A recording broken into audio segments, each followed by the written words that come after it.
this is a great day for reading. You know, we should all just go home and luxuriate in the rain and start reading. I'm going to give you some terrific suggestions. I thought they were terrific. I hope you'll find something in this list that sounds good to you. So, the first one is, well, first let me say, I love coming to these kinds of annual Friends meetings because it just does my heart good to see people who love libraries, love reading, love what libraries mean in our society as much as I do. So I want to thank Nancy Patton for inviting me here today. So, the first book. Oh, let me just say one more thing. I speak a lot in parentheses. I once did a book review for the Washington Post, and when you know, I wrote the book, it was a memoir by one of the Washington Post critics. So I knew I would probably have to give it a good review. And thank goodness, because I don't lie about books, thank goodness I liked the book a lot. But I wrote my review in my normal way, and my writing is all done in a very conversational manner. And when I got a note back from the editor after I sent him the review, and he said, great review, but damn, those parentheses. And then he proceeded to take them all out. Now, I used to say that I speak in parentheses. Now I realize that I have always been far ahead of my time. And what I am really doing is using hot links, you know. So I will move away from the main body and to, you know, hot link us away to something else. I'll try not to do that too much. I've always felt that that one of the things that I can bring to this world of alerting people about books that they might want to read, might enjoy reading, is that I have always searched for those hidden treasures, those books that don't get a lot of reviews, those books that are frequently overlooked until you learn about them in some way. And the highest compliment that somebody can give me about my book reviews. For example, yesterday morning I spoke at the Literacy Source fundraising breakfast in Seattle, and the executive director came up to me and she said, well, I got your list, and it was basically this same list. She said, when I looked at your list, I realized I only had read or even knew about one of the books.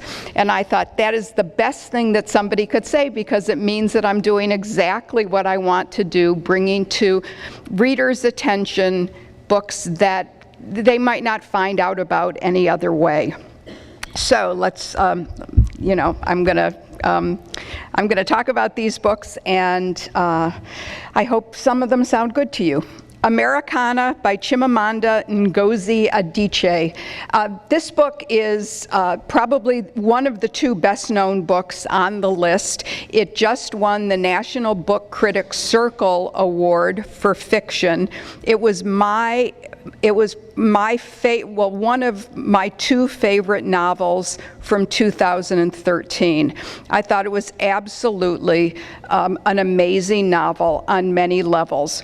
The author is a Nigerian writer who came first to the United States when she was to go to college, and now splits her time between the United States and her native country. And this book, which is her fourth book of fiction, I will just say in parentheses, I did not particularly like any of the other ones, which is interesting that I just loved this one, although the other ones were very popular as well. This is a book that's very autobiographical. Everything that I've read, everything that I've seen about her life, Chimamanda Adiche's life, and the main character in this book says to me that there's a lot of autobiography in this book. And indeed, the main character of this book is a young Nigerian woman who comes to the United States to go to college. And it's in the United States, when she gets here, that she learns what it is like to be a non-American black. Okay? This is a book that when you hear the author speak, and she's done a terrific TED Talk, which you can easily access and listen to. When she talks about this book, she describes it as being about three things: race, hair, and love. And I have to say, I bought into all of those three things. I thought it did just a terrific job. But the one that I was most interested in was what she has to say about race, and about race in 21st century America, and what race looks like from the perspective of someone who is not an American black person. And the main character in this book writes a blog about being a non-American black. Adiche wrote a blog about being, a very popular blog about being a non-American black. But one of the things she says, I have just found, I've never found another novel that talks about race from this perspective, and it's so interesting. When you're living in, she says, when you're living in Africa, you don't consider yourself black. That's not how you define yourself. If you're going to define yourself in any way, you're going to define yourself by your tribe, or even by your social class within that tribe. But you don't think of yourself as black. But when you come to the United States, you are defined first and foremost by the color of your skin. And that distinction, somebody looking at the state of the world, the state of race, the state of the United States, the state of race relations here, from that perspective was so fascinating to me. Now, the book is not weighed down by any of this. I mean, this is a book that really just, I found, is gorgeously written and moves along at just a very, very nice pace. But it gives you all that added value in addition to being a good story. So I highly recommend Americana by Chimamanda Ngozi Adiche. The next book, The Man in the Window, by John Cohen, is one of the series of books that I have chosen to have reprinted in a series called Booklust Rediscoveries. And the Booklust Rediscoveries is 13, a baker's dozen, novels that were all published in the 1960s, 70s, 80s, and 90s, but have been out of print for years and years and years. And these are really just hidden treasures. I mean, these are just wonderful, wonderful novels that I am so excited to introduce to a whole new generation of readers. And The Man in the Window is one of my all-time favorites. It's the story of a young man named Louis Malone. And Louis Malone lives in a small town outside Philadelphia, which is called Waverly, which the author calls Waverly, Pennsylvania. In reality, it's Swarthmore, Pennsylvania.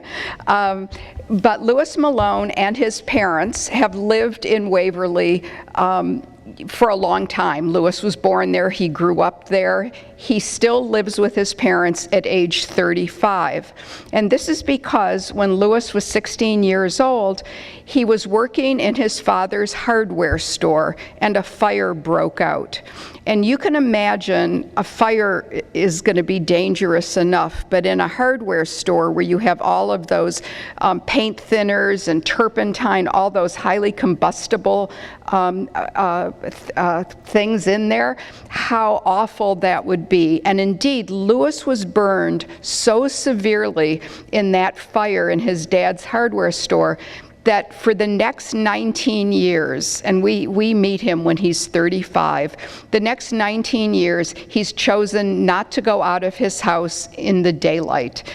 And so none of the neighbors have seen him. He's referred to as the monster of Waverly because no one knows what he looks like. Even in the house where he just sees his mother and father, he wears a Pittsburgh Pirates baseball cap low on his forehead to hide those scars, and he wears a bandana over his mouth and chin to hide those scars.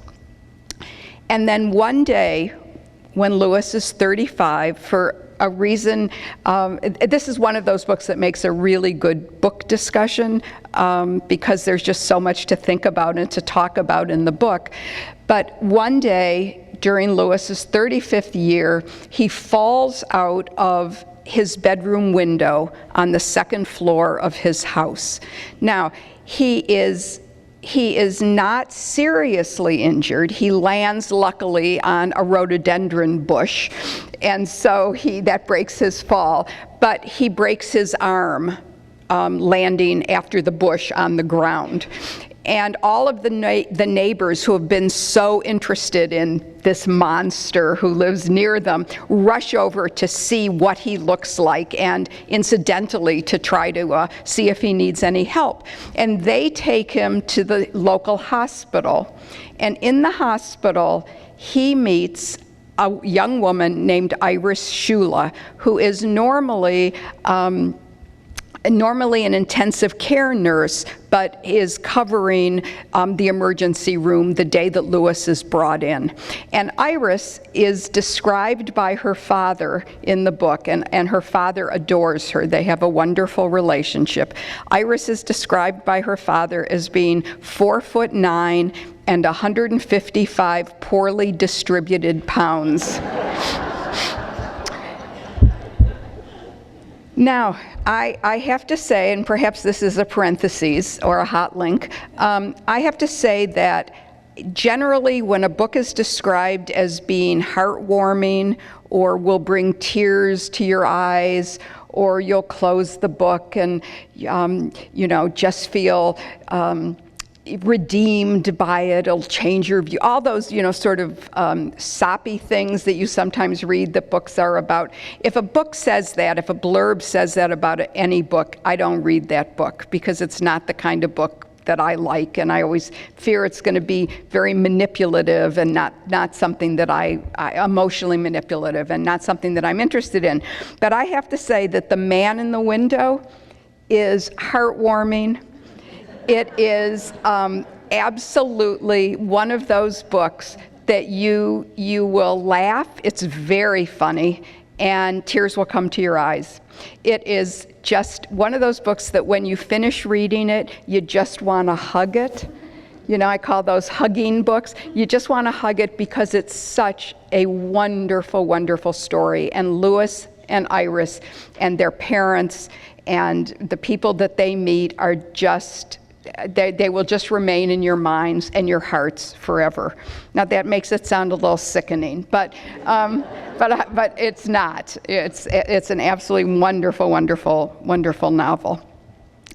John Cohen, the author, also writes movie scripts, and he wrote the screenplay for Minority Report, which is very different from this book, as you might be able to already tell. So that's The Man in the Window by John Cohen. The next book is called 5 Days at Memorial by Sherry Fink. This is another book. This is nonfiction. It would make a terrific book for book discussion groups. It also just won the National Book Critics Circle Award for nonfiction. So this was a year, you can tell, that I highly approve of everything that the National Book Critics Circle did in giving their awards. 5 Days at Memorial by Sherry Fink is the story of a hospital in New Orleans during Hurricane Katrina. Those of you who read the New York Times might have read a long excerpt of this last summer, in the Sunday New York Times Magazine. Even if you read that, which I did, the book is still well worth reading and well worth getting. So 5 Days at Memorial is, the first 2/3 of the book is an almost hour-by-hour account of what happened at that hospital as they got the word that, this Category 5 hurricane was approaching New Orleans, and then when the hurricane hit, when the levees broke, and the days following that. So that's the first 2/3 of the book, 5 days worth of what happened at this hospital. The last third of the book is the story of the legal case that arose when a doctor and 2 nurses were accused of murdering several of the patients in the hospital, and you might remember reading about that. This is an important book and a terrific book for many reasons. One of those is, I am fortunate enough to be a good friend of Ann Patchett's, and I always value her opinion on books. And I had read this book last year and just thought it just was fabulous. And she sent me an email recently and said she was reading this book, 5 Days at Memorial, and she said, it's just like a thriller. She said, I can't put it down. I just want to find out what's going to happen next, which was exactly my feelings when I was reading the book. So it's a book that presents very, very, very important issues in a very readable manner. And one of the reasons why I think it's going to be such a good book for a book group is that among the issues that it raises are all of these ethical issues dealing with medical questions.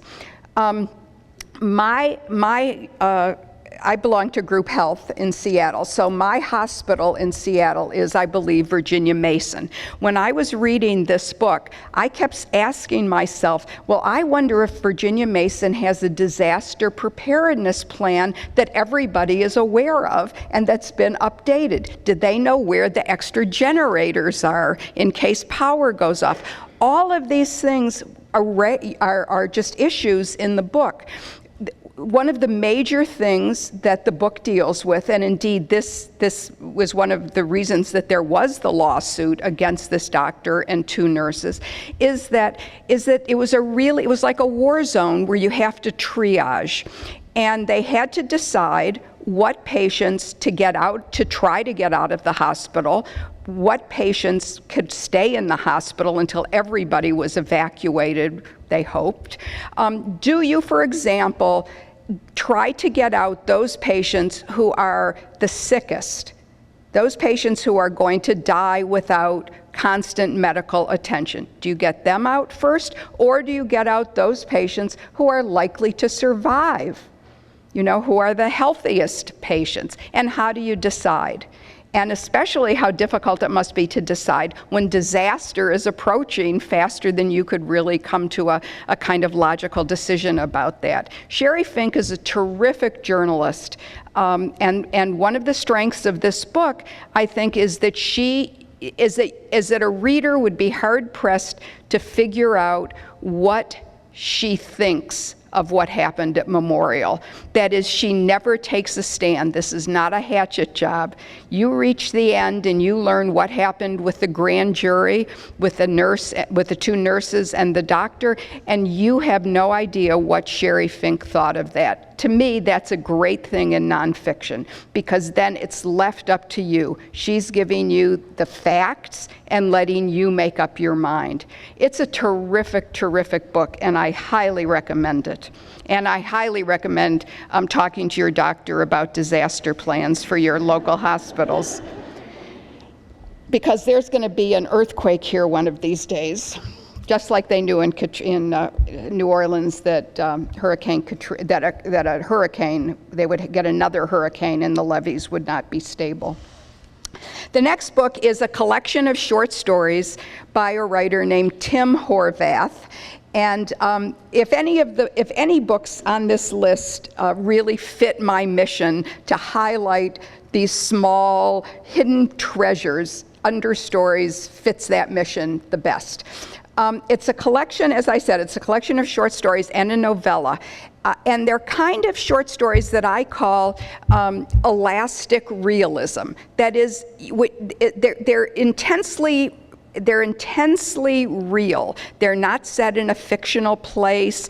They don't have unicorns. They don't have dragons. They're not fantasies. They're real. But the reality that he writes about is very stretchy. It's very elastic. And things happen in these stories that maybe are not going to be your ordinary thing to happen, but he makes it so plausible. It's absolutely... They're just great. One of my favorite short stories in this book is set in, it's actually a novella, it's a long short story, but it's set in on a college campus in a department of ombrology. Now, I suspect that many of you would be as unfamiliar with that word as I am. It has nothing to do with umbrellas. I looked it up. Ombrology is the study of shadows. And so this is set in a department of ombrology at a prestigious college, and it's a department that combines scholars from many different, it's a multidisciplinary department. So there are people in that department who are studying shadows in the terms of, for example, the Javanese shadow puppets, or there are people who are studying shadows as they appear in movies, or people who are studying shadows as they appear in paintings. And there is somebody on the campus in that department who is studying shadows as shadows pertain to the world of spies and spycraft. So naturally, the CIA gets interested in this department of ombrology, and the story is set around that. It's just absolutely, it's just priceless.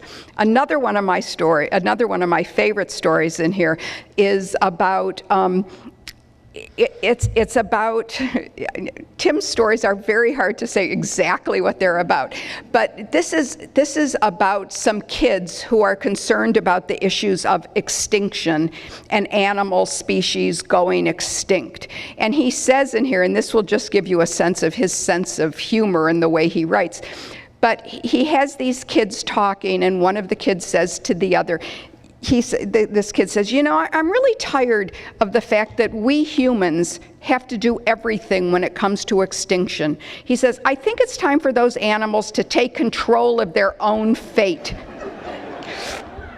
So that's the kind of thing. That just makes this book absolutely worth reading. And it's published by a very small press called Bellevue Literary Press, which is associated with Bellevue Hospital in New York, and they publish fiction that deals with, they say, with medical, sort of loosely taken medical issues. I didn't see anything about medical issues in this book at all, but there it is. I'm very happy they published it. So that's Understories by Tim Horvath. The next book is another nonfiction. This is a great book for anyone who loves literature and who loves biography. The Trip to Echo Spring by Olivia Lang is a group biography of 6 American writers who all had close relationships with alcohol. So these 6 writers include John Cheever, Tennessee Williams, a poet named John Berryman, F. Scott Fitzgerald, Hemingway, and I think there's one more.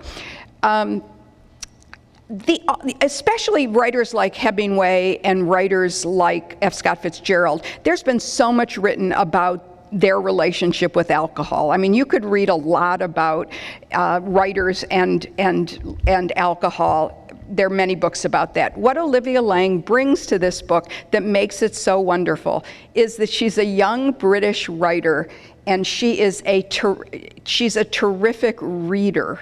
That is, she looks at what these authors write in terms of their relationship to alcohol and how that affected their life.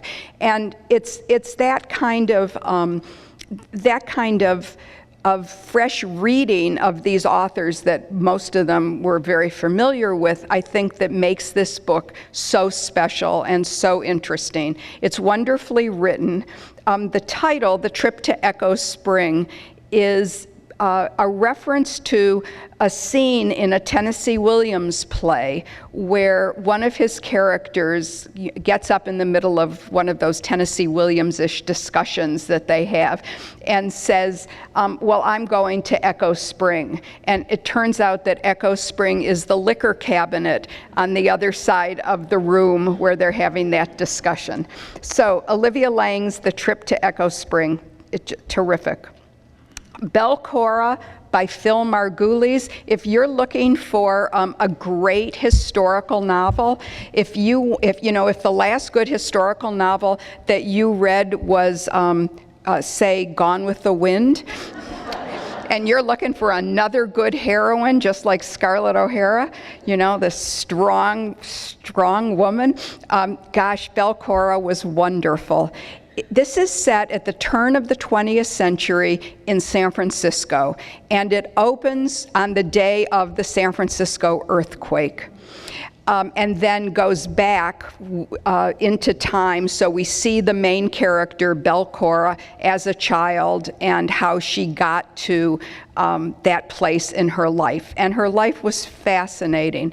The book is based on the life of a real San Francisco madam, and the author not only did a lot of great research, but he transformed all that research into this really page-turning book where you come to care for this woman.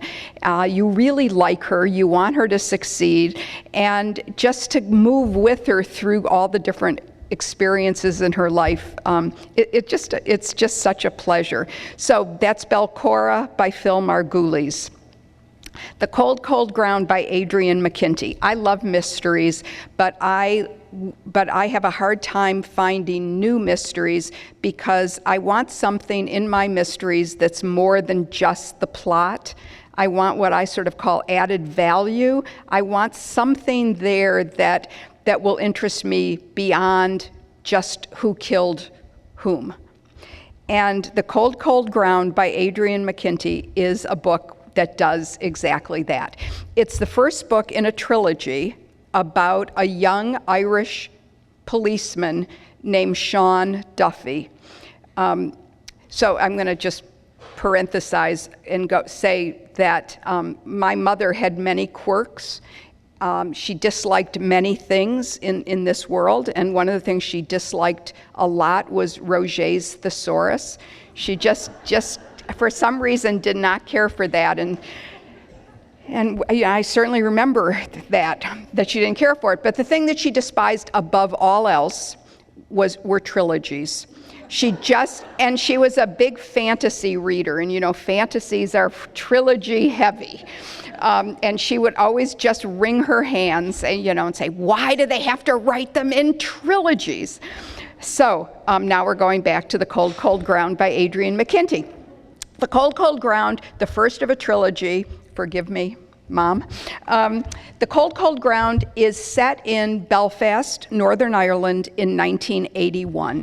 1981 was the height of the Troubles in Northern Ireland, the Troubles being the way we refer to, or the way the warfare between the IRA, the Irish Republican Army, and the Protestants in Northern Ireland.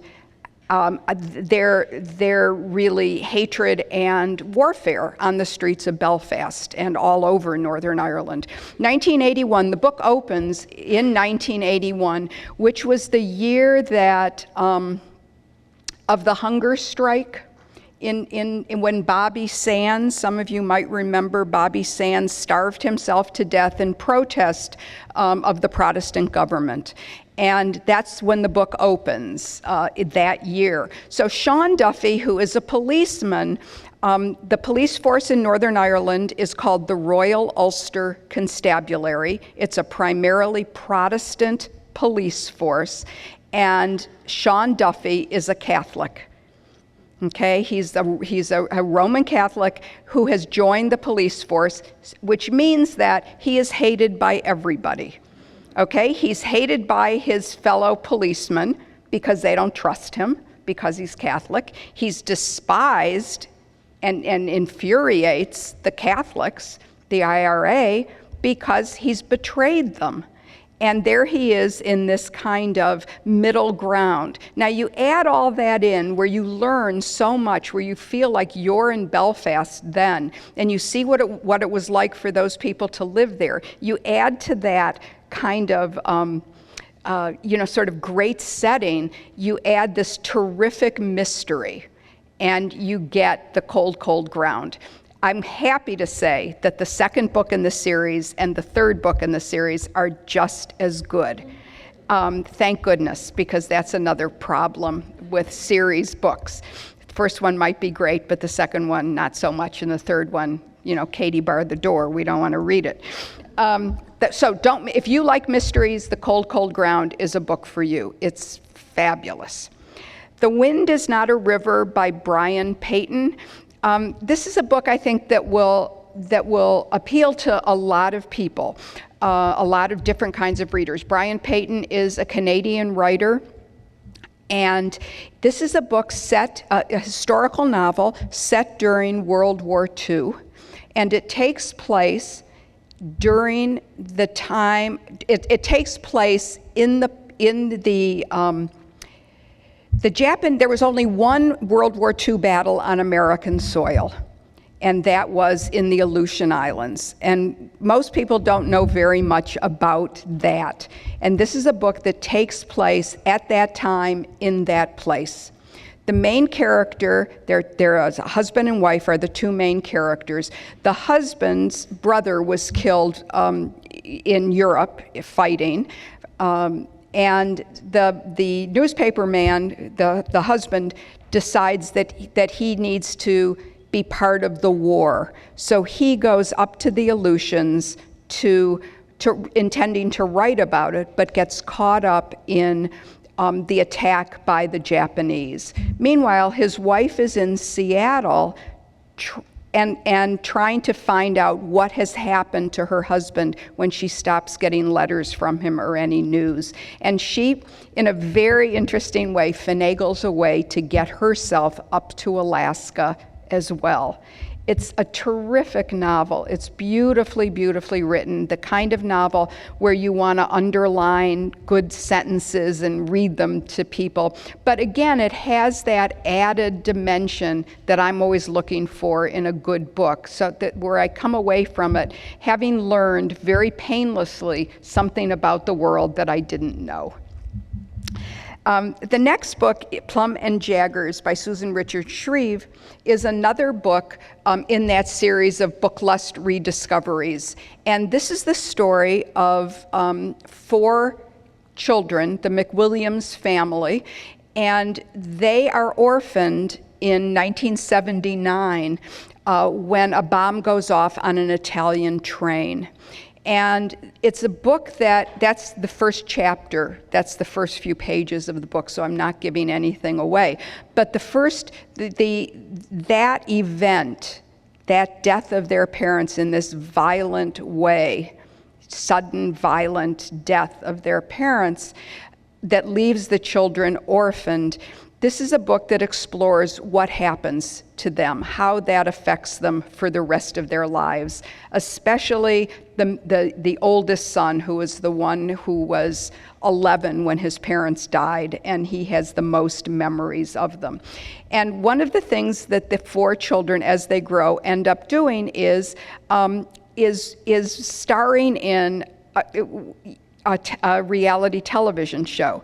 Now, this book was written this book was published in 2000, and there wasn't there was the program about the Loud family, Do you remember them in California? Well, that was on PBS, I remember. But reality TV was not what it is today. So to have this sort of reality TV show that Susan Richard-Shreve was able to sort of conjure this up. But the TV show that Sam McWilliams, the oldest son, has written for his siblings is always set, it always takes place in a dining room. The children sit on, two of them on either side of the long rectangular table. The place for the mother at the head of the table and the father at the foot of the table, or vice versa, are left empty. And there's an unexploded bomb underneath the table. That's the setting for the show. It is so good. This book is so good. It's a book that was so far ahead of its time. We talk all the time now about post-traumatic stress disorder. This is a book about PTSD, but before anybody talked about it, before it became part of our cultural vocabulary. And it's about kids, and it's about kids responding to that kind of tragedy. It's wonderful. Amy Falls Down by Jinsey Willett. This is one of the funniest books. This is a book, if you have any interest in the world, the literary world, the world of publishing, the world of creative writing, masters of fine arts in creative writing, any of that, if you have any interest in that, this is a book for you. It is hysterically funny. The main character, Amy, was introduced in an earlier book by Jinsey Willett, a book called The Writing Class. You don't have to read that first. Amy Falls Down absolutely stands on its own.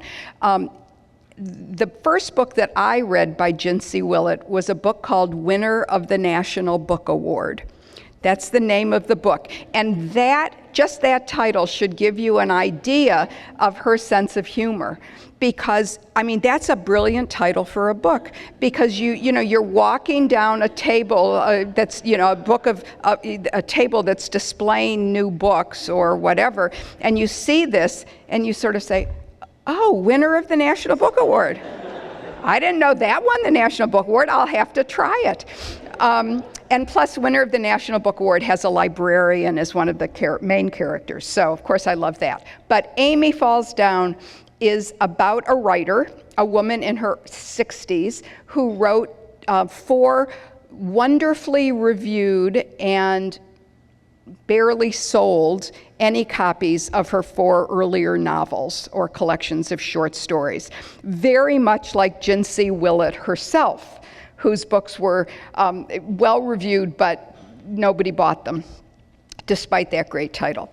So this is the main character, Amy, in her early 60s. She's about 62, I think, hasn't written anything for decades, and is eking out a living teaching writing to eager adult students. One day she gets a phone call from a reporter, and the reporter says, I'd like to do a story about you. I'm as one in a group of people that I'm interviewing in a story that's going to be called Where Are They Now? Sort of has-beens who are not successful. And Amy, somewhat reluctantly agrees. The morning of the interview, Amy is out in her garden with her dog, planning to plant something, and her dog trips her, and she falls and hits her head on the stone bird bath in the garden and is knocked out. She comes to, and she makes her way back to the house, knowing that someone is supposed to come to the house for something, but she's not sure what. And this woman comes to the house, and Amy has no idea what she says to her, except that turns out the woman writes this fabulous article, very funny article, about everything that Amy appeared to have said when Amy had no memory of saying any of that.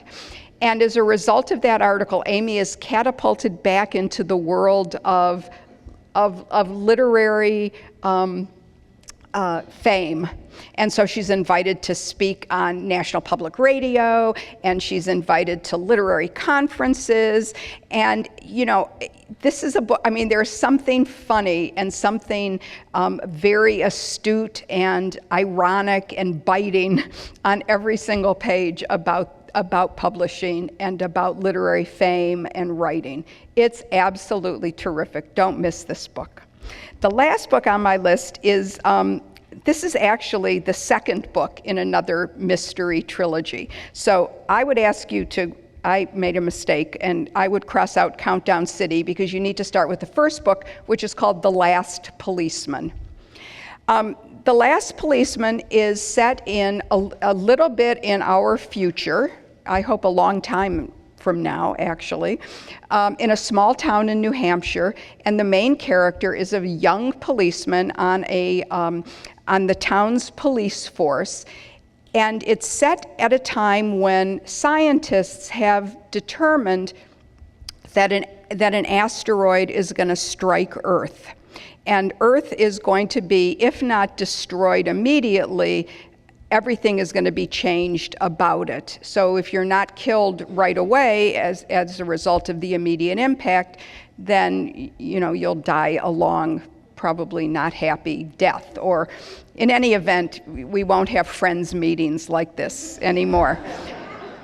So this news, not only the date that the asteroid is going to hit Earth, but the hour and this, the minute that it's going to hit Earth, that news really makes everybody have to decide how they're going to live their life knowing that it's going to come to an end on this day at this time. So some people who don't want to face what's happening kill themselves. Other people just leave their lives. They just walk off from their life and disappear into whatever other life they want to live for the time they have available to them. Other people just start checking off things on their bucket list, things they've wanted to do, and start doing them. Now, the main character, this young policeman, is given the task of investigating what everybody is sure is a suicide, but he suspects is murder. And nobody else on the police force is really interested in following through with this because what difference does it make? Okay, but he's determined to figure out what happened. And that's in the first book, The Last Policeman. Again, I'm very happy to say that the second book, which takes us a little bit closer to that asteroid hitting Earth, is just as good.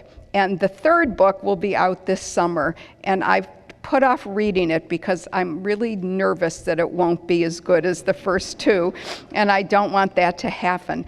But I will eventually have to read it. So Ben Winters, very young writer, and this series, which I think has an overarching title, but The Last Policeman will get you everything you need to know to find the book, is so wonderful. So those are, I think I counted 11, or 13, 2, 4, 6, 8, 10, 11 books, which I hope will take you through the summer and give you a lot to read. And thank you so much.